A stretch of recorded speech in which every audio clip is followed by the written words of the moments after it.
সবাইকে আমন্ত্রণ জানানো হয়েছিল। সবাই এই রোদের মধ্যে রোজা রেখে কষ্ট করে আসছেন, সবার প্রতি শুকরিয়া জ্ঞাপন করছি। আজকে আমাদের এখানে আসার যে উদ্দেশ্য, আমরা সবাই জানি পুরো পৃথিবীতে মুসলিমরা কিভাবে নির্যাতিত হচ্ছে, বর্তমানে প্যালেস্তাইনে কিভাবে মুসলিমরা মৃত্যুবরণ করছে, কি নির্মম মৃত্যু শিকার হচ্ছে, বাচ্চারা, বৃদ্ধরা, সবাই। গতকাল আমরা দেখেছিলাম গাজাতে বোমা বিস্ফোরণে বাচ্চা সহ শিশু সহ শতাধিক প্রাণ, 400 প্লাস মানুষ মারা গিয়েছে। ভারতের নাগপুরে কি নির্বিচারে মসজিদগুলোকে ভাঙা হচ্ছে, মুসলমানদেরকে হত্যা করা হচ্ছে। এগুলোর বিচার আমরা জাতিসংঘের কাছে দিতে চাই।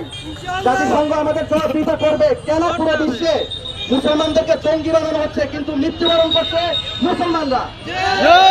জঙ্গি বলা হচ্ছে মুসলমানদের, মারা হচ্ছে মুসলমানদের। এটার কারণ কি আমরা সেটা জানতে চাচ্ছি। আমাদের আরেকটি উদ্দেশ্য আছে। ইদানিং বাংলাদেশে কিছু কুচক্রী মহল বাংলাদেশের বিরুদ্ধে, বাংলাদেশের নামে, বাংলাদেশের মুসলমানদের নামে মিথ্যা অপবাদ ছড়াচ্ছে। বাংলাদেশের মতো শান্তিতে পৃথিবীর আর কোথাও সংখ্যালঘুরা বাস করে না।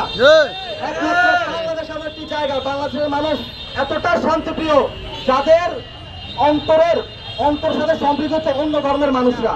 কিন্তু ইদানিং কালে আমরা কি দেখলাম, কিছু কুচুক্রি মহল জাতিসংঘের চোখে নজরে আনার জন্য ইংরেজিতে কিছু প্লে কার্ড বানাচ্ছে।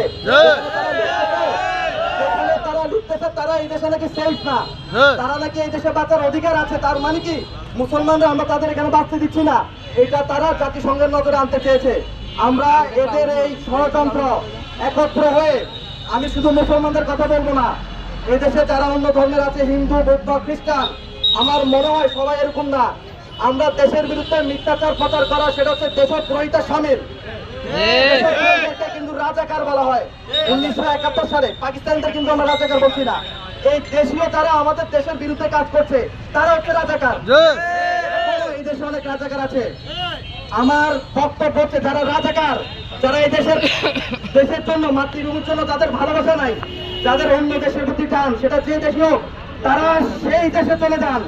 এই দেশে থাকার কোনো অধিকার নাই। সে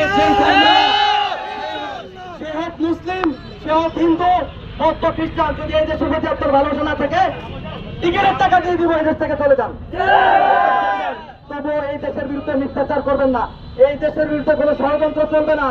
এই দেশের সকল ধর্মের মানুষ শান্তিপ্রিয়ভাবে, যুদ্ধের পর থেকে না, যুদ্ধের আগ থেকে শান্তিভাবে আমরা সবাই বসবাস করে আছি। হিন্দু বিপদে পড়লে মুসলমানরা সবার আগে আছে, এটা ঠিক কিনা? তো আমরা মুসলমানদের বিরুদ্ধে যে ফলস অ্যাকুজেশন আসছে, যে ফলস অভিযোগ আসছে, এর বিরুদ্ধে সবাই প্রতিবাদ জানাচ্ছি।